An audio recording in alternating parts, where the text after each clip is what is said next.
se desespere não. Tudo passa.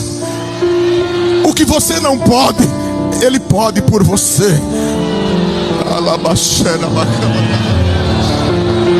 O que você não sabe, Ele sabe por você. O que você não tem, Ele tem por você.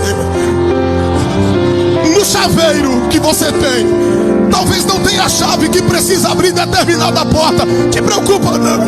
No chaveiro dele tem a chave própria, certa para abrir a porta. Descansa, rapaz. Descansa. Vive pela fé.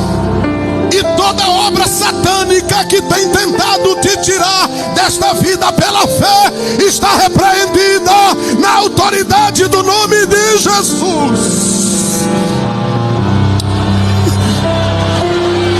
Ai, meu Deus.